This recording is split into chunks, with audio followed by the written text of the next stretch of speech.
Hi, this is Roman Polanski. I got your message. I'm actually in Italy. You can reach me here to number 39. That's for you. Hotel Ancora, buonasera. Yes, buonasera. Roman Polanski, please. Oh, yes.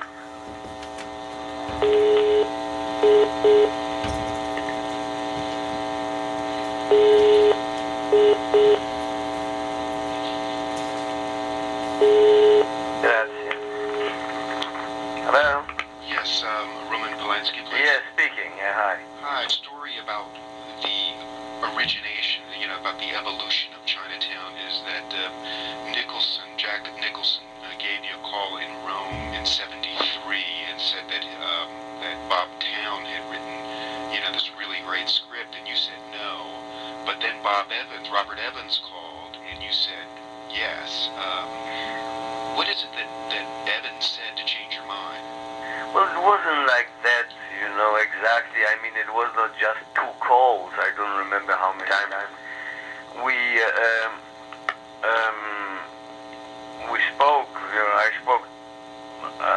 We used to talk with Jack and with Bob in those times, even when I was in Rome.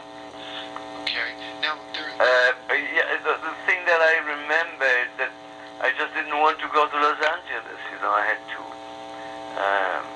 vivid memories of all those events of '69. You see, and I didn't feel like going to work there. That's right. Besides, it wasn't only that. I really felt happy in Rome. I was working there, and I had a great house and a bunch of friends with whom I worked, and it was just, it wasn't interesting to me to go to make a film in Los Angeles. Well, in seeing Chinatown again, what really comes across is that you trusted the audience's intelligence, to an astonishing degree. I mean, it's amazing, like, to introduce a false Evelyn Mulray in the first... Well, I think that's probably a mistake that I do in all my movies. No, must be some kind of directorial flow, otherwise I would have an easier time putting films together. Well, was there pressure, from people who saw, the rough cut of Chinatown to make it more explicit or obvious? Like, what was about Evelyn Mulray that you started saying? I rudely interrupted. No, I'm sorry. No, I'm sorry. In the early sequence, there was a Evelyn Ida Sessions, passes herself off as Evelyn Mulray. Yeah. And I mean, but to perhaps a studio person, that might somebody might think that you could lose half your audience, with such a... Well, in those times, they allowed, more freedom of expression, probably, to the creative people. Nowadays, it's all made by the committee, and it's all pre-digested, and for that reason, probably so insipid.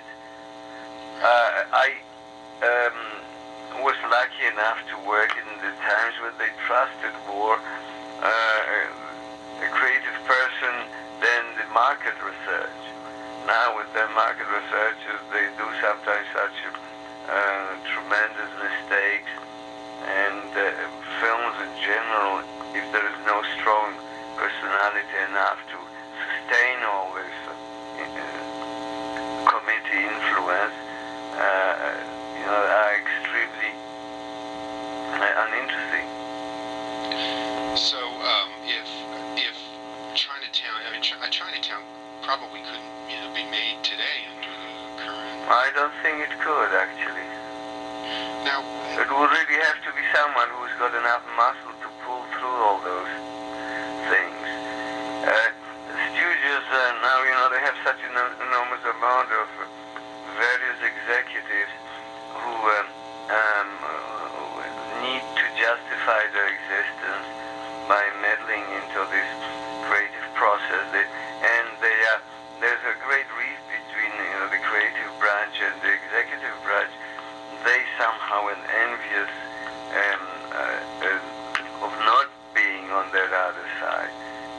would only do it without, it would be so easy. So they call themselves creative. There wouldn't be an executive then that would dare to say we have a creative meeting or we'll send you the creative notes. That you receive those creative notes. It's really called so. I don't know how well you're acquainted with this. No, I know. After our creative meeting, we came up with 5 pages of creative notes that we would like you to read, and there's number 1, number 2, number 3, etc. In those times nobody would actually use this language. The fact that they use it is very meaningful. Right. You understand what I mean? Oh, sure. That they have to label it creative because it's. Yeah, they have to label it.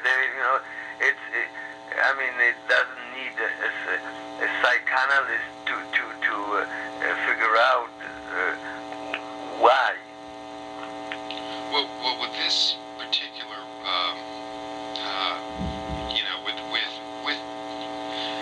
just veering back here just a minute to Chinatown, I'm wondering because I'm wondering, was there one point during the making of the movie, where you thought, this is turning into a great movie. This is. No, never. No. Really? No, absolutely never. I finished the film, and I looked at the rough cut, and as usual, the rough cut is a very depressing moment for a director, and a director who does not have an experience of it, it's close to a suicide at that stage. But even knowing that it's a very difficult moment to pass, I still was tremendously depressed seeing the rough cut, and I showed it to a friend of mine who was actually my partner. I made several films with him, Andy Brownsberg, who just came to visit me in Los Angeles, and he thought, I was so ashamed when the light came up, and he said, what a great movie. And I thought, Jesus, there's something wrong with him. I truly didn't think that he could be right. Hold on 1 second, Michelle, 1 second.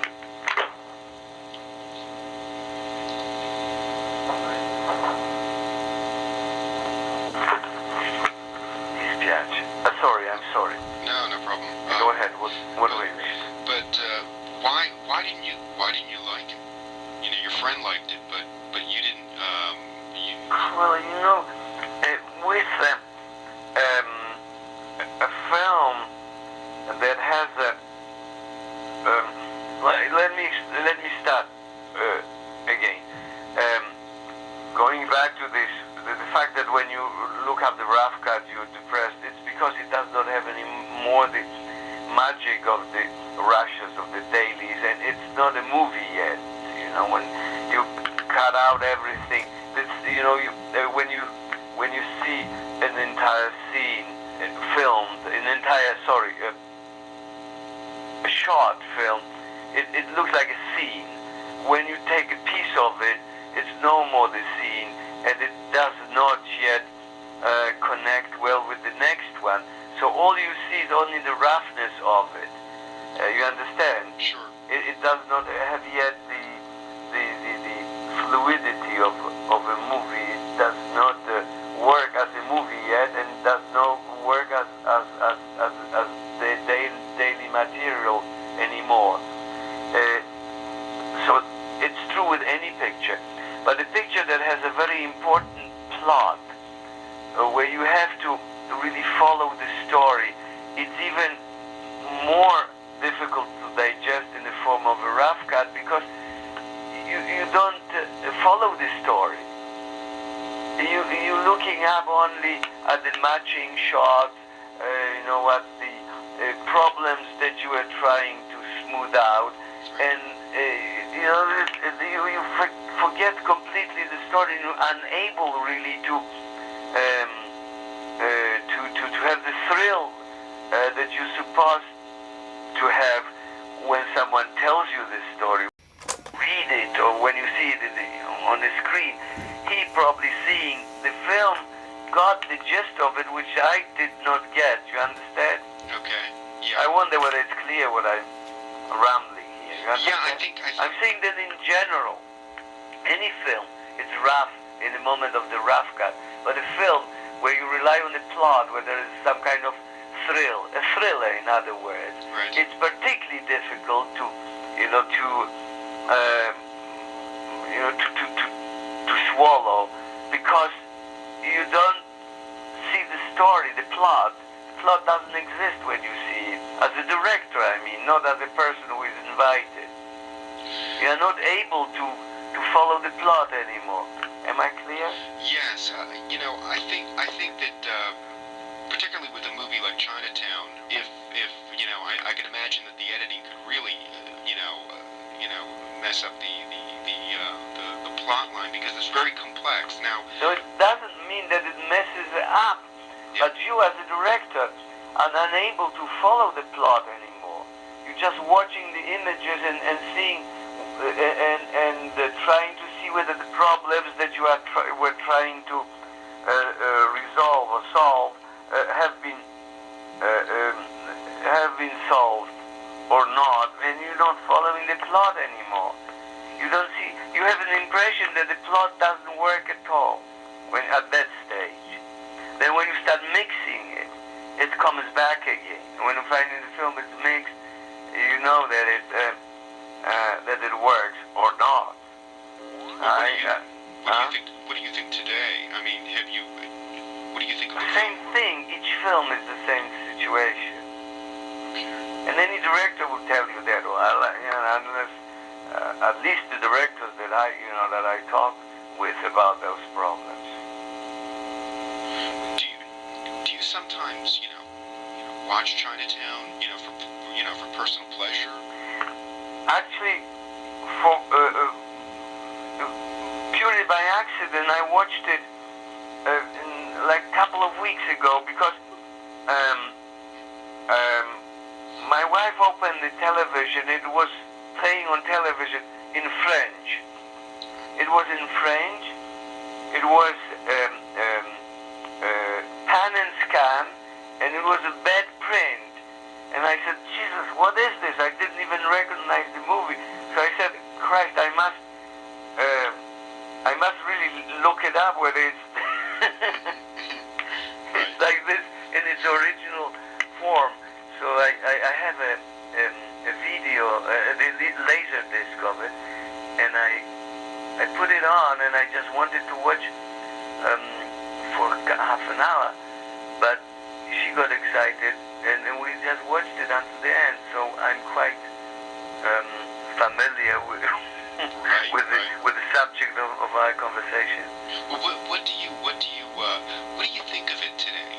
Do you think it's your I like it more now than I did then. That's interesting. What in terms of some of the mysteries of the film? I mean, people sometimes see this film 100 times, and they'll really still pick things out of it. Some of the little mysteries of it. But in one way, were you trying to tell the myth of Noah's Ark in a lot of ways? I mean, with all the references to floods and the pig and whistle and the sheep. There's mentions of dogs and chickens and fish. There's albacore. There's horse sounds that accompany Noah crossing. Well, no, those things. This is really a Robert Town. It's he had a lot of terrific ideas of this sort. I did more of a construction and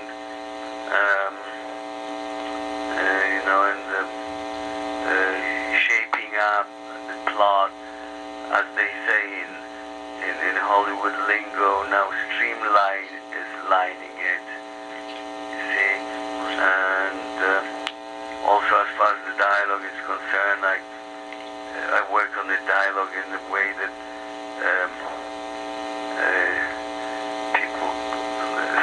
people can go crazy actually sitting with me, because I like to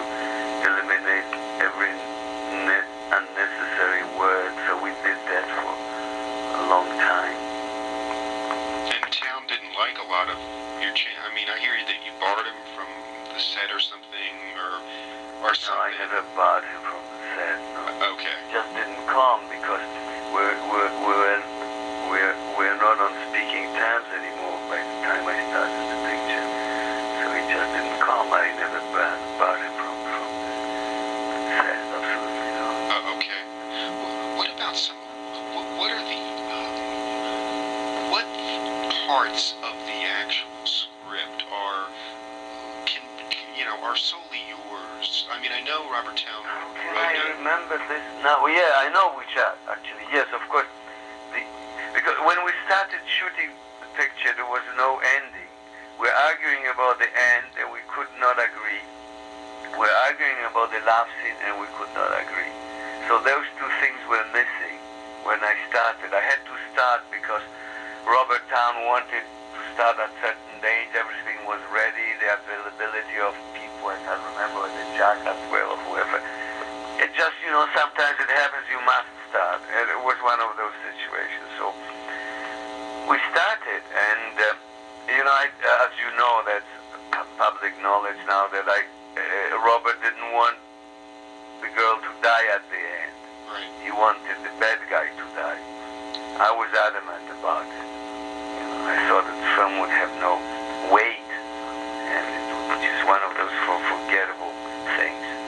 Okay. And also, he didn't want them to fuck. I thought it was important they should sleep together, and that would be more painful when she dies out there. The film, it's not a comedy; it's not a drama. Right. I did not believe in the happy end in this type of movie, and I was lucky enough to work with a studio run by an intelligent man. So we had, we started without those things. I said, I'm going ahead with the movie, and probably that's why Bob didn't come. I don't remember exactly how it was with it. What was our last conversation, and then we started coming close to the ending, and Bob Evans was asking practically daily, what's with the last scene? What's going to happen? When are you going to write it out? And I was so busy with shooting, and I had to, I was finally cornered into doing it. So I asked Dick Silbert to build a Chinese street. We went with Dick to scout, and there was no Chinatown whatsoever. There was one street with few Chinese joints, 3 or 4, a restaurant or some kind of other things. I said, we picked up that street, and he added stuff, and meanwhile, I had to write something down, so I wrote that last scene the way it is now, and I sketched the dialogue, and I remember in the evening I walked into Jack's caravan, Jack's, what do you call it, Winnebago. Yeah. Trailer, they call it now. And I gave him what I wrote down. I said, fashion it into your speech. And Jack very quickly jotted, added a few things of his. And then we shot it. It was literally, like 5 to 12, 5 to midnight. Whoa, so And same thing, but in the love story, I also wrote the dialogue. They have the conversation in the bed, and we shot that love scene, just before which makes it clear that they sleep together. So the two things that are similar in those two scenes are the words "as little as possible." So you wrote that. You put, Yeah, I wrote makes it clear that they sleep together. So the two things that are similar in those two scenes are the words "as little as possible." So you wrote that. You put, Yeah, I wrote that, but this was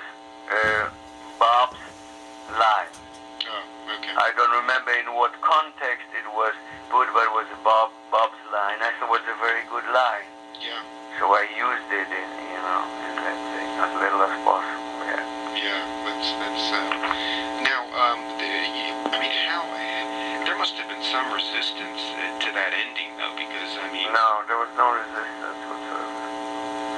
You know, Bob Evans, he had really, you know, he really trusted some people, and he trusted me. And he, you know, he would be discussing it with me, of course, but he never was, you know, he was never dictatorial about anything. You know, he just thought you know, if you think that's the way, that's how you want it to go, let's go ahead and do it this way. It was like on Rosemary's Baby, and it was like this on Chinatown. Right. You know, one of the things that makes, you know, all of your movies, you know, a lot of your movies work is the point of view, you know, the fact that you put the camera over the shoulder very Well, often. that depends on the type of narration, or the narrative, what do you say? Sure. I'm speaking Italian here. You know, when the film is seen a sort of subjective narrative, then, you know, it's just, that's the way you express it. If it's not the case in a movie like, Tess, for example. That's not the case, but there are several of your films that do use that, and Chinatown is certainly right over Nicholson's, you know, shoulders, so that, you know, the audience kind of... Yeah, of course, it's told from his point of view. The events that happen are really only seen by him, or there are some, from time to time, you cheat a little bit, because it's too difficult really to tell this type of story. But you never show things that happen in his absence. Is it true that I hear this one story that at one point Jack Nicholson said, he said, would you get that camera off my shoulder or something? I mean, he was, he agreed with what you were doing, of course, but he said that he was, but at one point, I don't know, I heard that he became like slightly irritated or miffed at the fact that the camera was on his shoulder all the time. I really don't recall anything like that. I think it's a total bullshit. The recollection I have that Jack was one of the easiest actors I've ever worked with. Everything seemed natural to him. He never, ever interfered with my directorial decisions. He felt comfortable. The only fight we had was about something else, which had nothing to do with filming. It was, rather had more to do with basketball. That's in your book, yeah. I read about that. I hear that Nicholson also, contributed, like some of the dialogue. Well, the dialogue that I mentioned, no, that dialogue, I wrote it, but Jack, he fixed it to his, to his sort of ways. He's got this way of talking that I thought would be good. I thought it would be great if he injected a little bit of himself into those lines. And that was his contribution. But all other scenes, the dialogue in other scenes was exactly the way Robert wrote it, on which I collaborated extensively for 8 weeks. It also concerned the dialogue.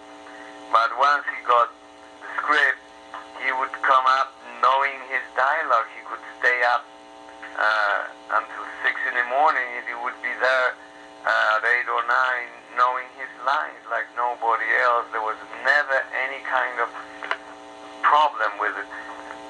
There was a lot of this type of problems with Faye Dunaway, but never with Nicholson. He would just he was comfortable with any line. The thing that Jack has, that you give him the lousiest line, and he says it sounds right. Yeah. And he never argues about it. He never, in those times, I don't know how he deals with it now, but in those times, he never, excuse me 1 second. Sure.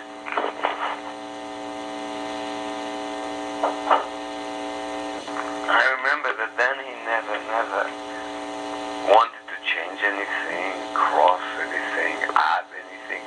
Whereas Faye would always wanted to change something. Sometimes I would find something to remove. I would say, I would cross a couple of words. Why are you taking it out? I don't want you to. Okay. I said, okay, leave it. Okay, I just don't put. It's not worth the fight. When she would come half an hour later, she said, you know what? I thought of it. Maybe you're right. We should remove it. It was like this every day. You know? Or she would try to add something. I said, I don't think it's a good idea. She would start fighting about it. Then she would come and says, yeah, well, after all, I thought you were right. Let's not add it. And it was like that continuously. We never had this type of things with Jack. Do you think the film, would have been better with Jane Fonda or? No, absolutely not. No. Okay, because I thought she was perfect.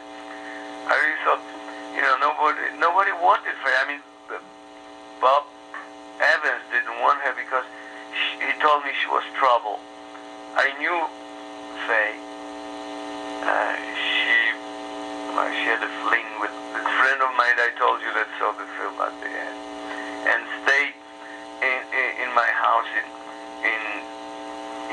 Rome for a long time. I knew her for years because she was Jerry Schatzberg's girlfriend for a long time, and Jerry Schatzberg was my first American friend. So this is just to tell you how that I really knew her. I knew Faye, and I did not expect to have any problems with her. So I fought for her. And I'm still very happy that we had her, because whatever problems we had on the set, who cares? I mean, that's nobody but, if press were not interested in those, in this sort of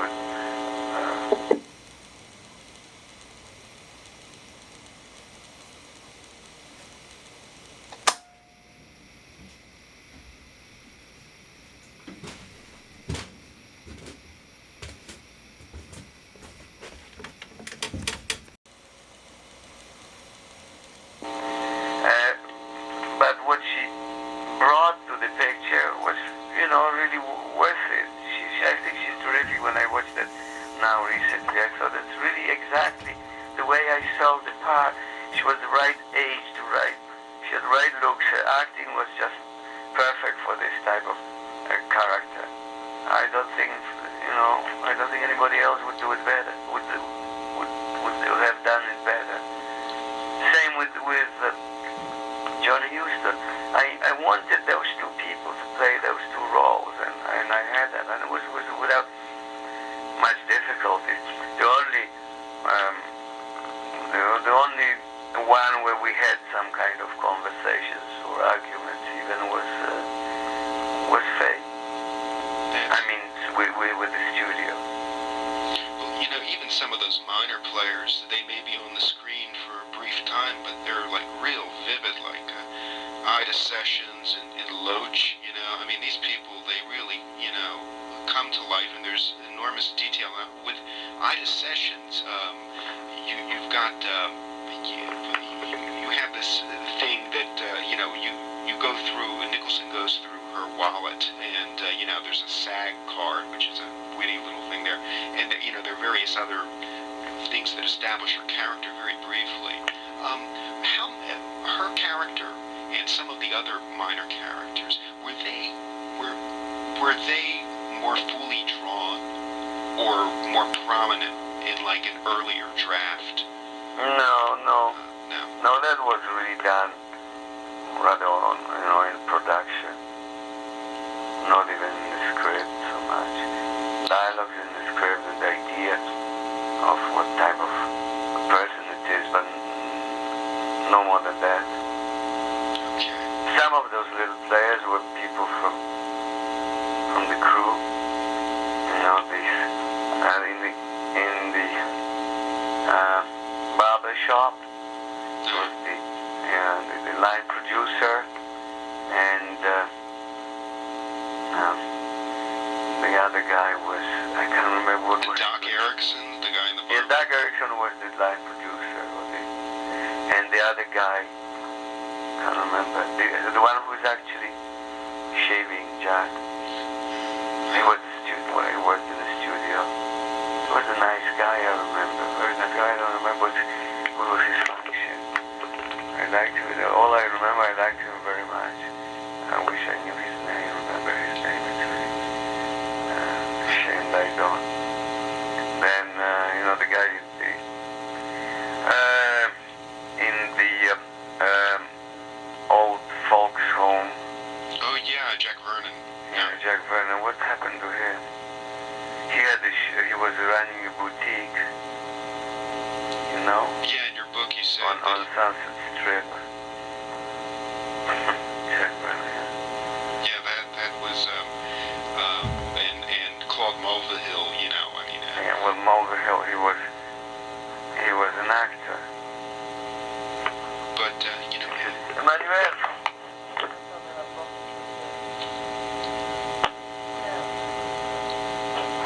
Sorry. No, I just a couple more things. I know taking up a little bit of time here, but I watched Cul-de-sac the other night again, and I noticed some similarities just in terms of the visual. Well, it's made by the same person, which you will.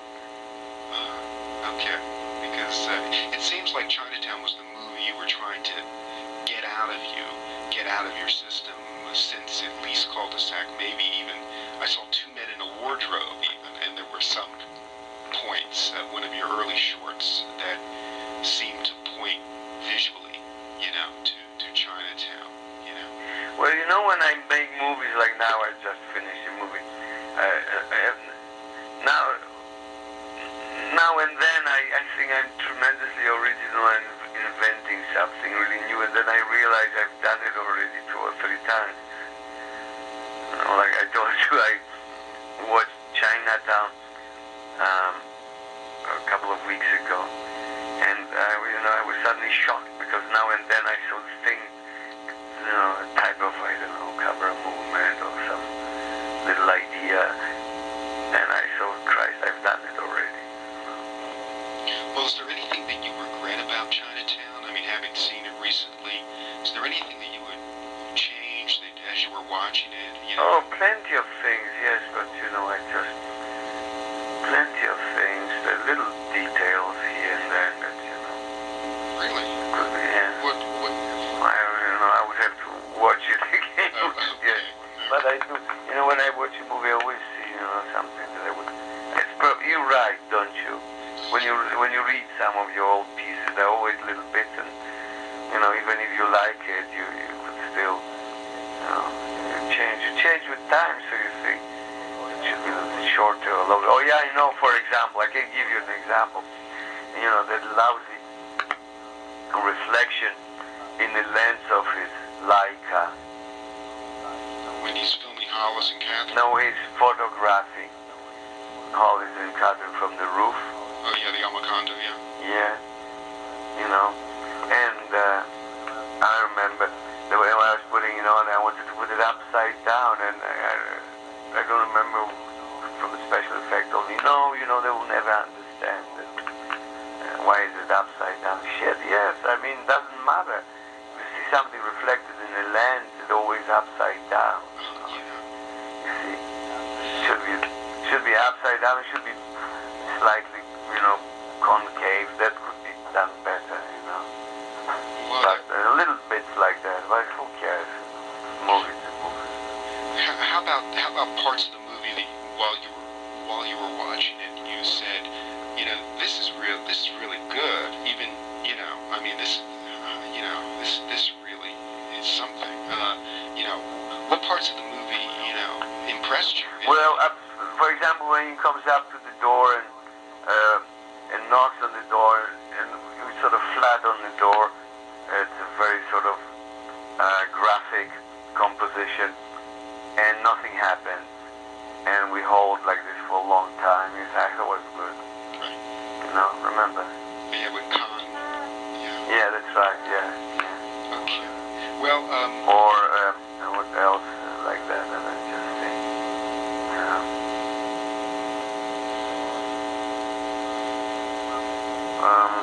Well, I like the scene when she walks out of the brown derby when he says, I like my nose, I like breathing through it, remember? oh yeah. I like that shot which starts longer with the page going to fetch the car and doing it in two profiles. You see, now maybe being influenced by this cutting and this explicit showing of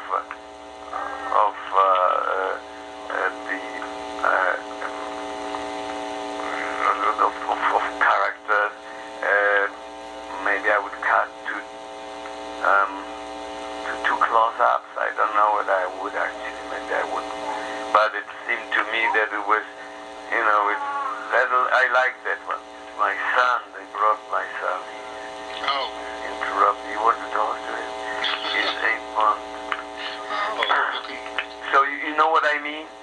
I thought it was played very well and took in profile in one shot without cutting to either over shoulder or something like that or two close-ups. That a lot of people would do nowadays.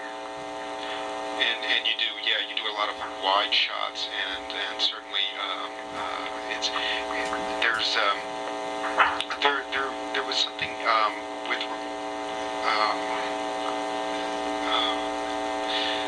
there was one thing also about the film that a lot of people, the pig and whistle.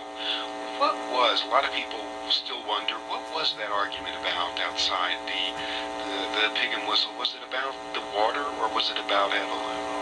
Well, it was probably about Evelyn. They had a lot of things to argue about it, The fact was they were arguing. It's not necessary to know what they were arguing about. If the actors had to argue, then it would be maybe necessary to satisfy some method people to tell them what the argument is about. But since it's on hearing, it's not necessary to know what they were arguing about.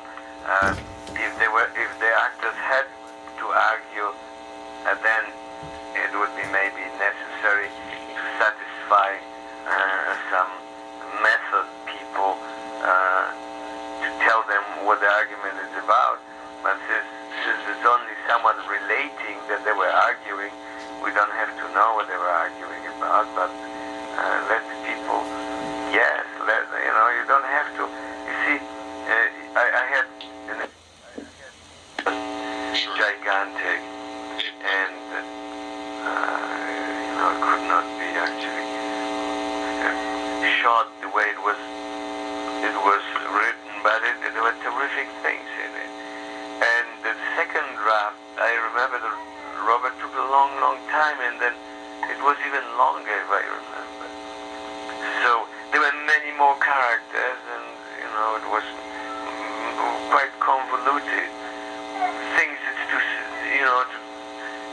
sit down and with discipline try to combine certain things. Yes, one second. Sure. 1 second. Don, one. Legal, Viens, papa.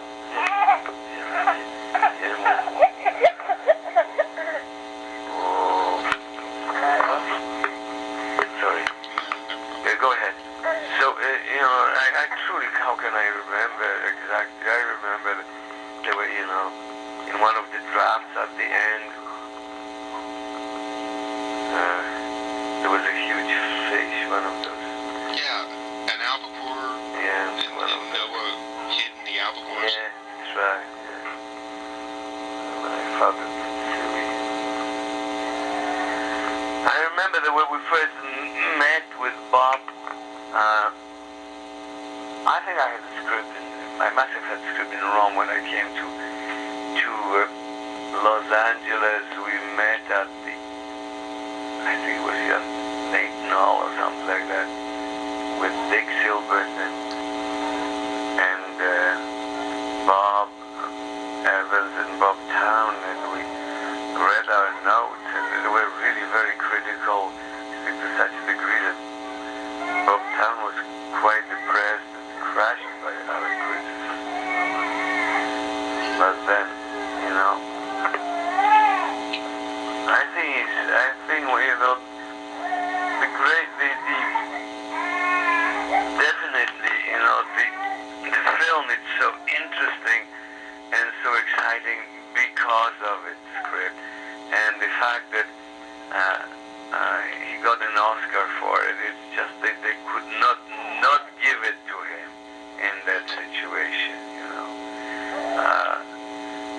You know, do you think also that your experience in, you know, you had a personal tragedy there prior, you know, a few years before the movie, and you almost had to become like a kind of, you know, detective in a you know, for a time there, you know, and do you think that kind of informed your movie? I mean, did it? Well, I can only tell you that every experience helps you, you know, to you know, with your work, and this, of course, did to a certain degree, to which I am unable to tell you, you know, how much better the film is because I had certain things happening to me.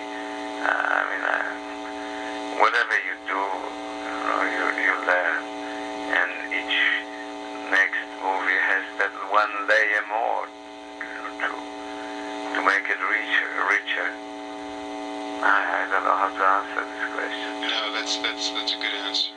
And also, a lot of people, you know, kind of want to know, you know, last year in the newspapers, it was reported that, you know, you might be settling the legal problems and stuff and everything. Yeah, but how can I with the actual state of the media? You know, I don't want to become a product. You see,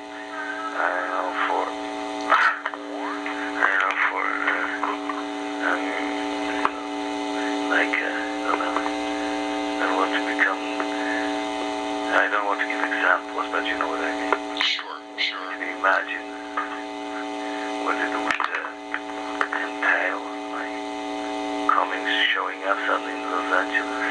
It would take a long time before the, as they call, closure happens. Right. And I don't think I want it now. Okay. I have family to look after. I don't want to be in every fucking tabloid, you know. Okay, that's fair enough. Well, I'll tell you, you know, I think you've really given me, you know, a lot of good information here about Chinatown, and that's what the article is going to be about solely. And Sorry. Hold on, just one Sure. moment. I'm really, you know, I'm dealing here with a toddler, and that's not the easiest thing to do, you know. But if you bear with me, I'll put him in a different. Gladly.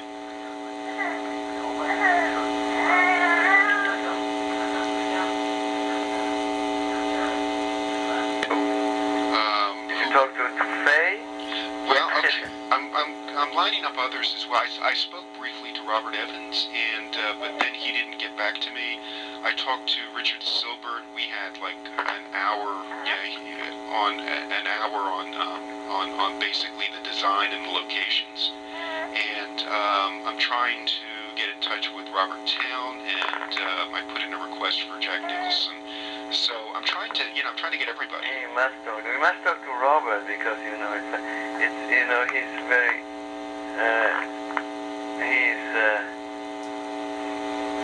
he likes to talk about this movie, and he likes to do in general, and he talks a lot. You know Bob Town? But you know, I've never spoken with him. He's very eloquent, so you will have fun with him and probably interesting things from him. You know. I'm sure. I'm looking forward. And he really is. I mean, that film would have never happened without Bob. I mean, he's at the origin of it all. He had all this idea, and he, you know, Bob is, he's got certain passions and obsessions that he has to deal with, and sometimes they can be boring, sometimes they really tremendously creative, and I think that was it. I mean, he had this thing about Los Angeles, about the history of the city, etc. And that's what makes the film so profound. Without that, you would just have another detective thing. Yeah, it's much more than that. It's much more than a thriller. Yes, but yeah, I hope so. I hope to get him and everybody else on in an interview, and but you know, I really do appreciate you giving me time on this one, and you know, I thank you, and Never missed it.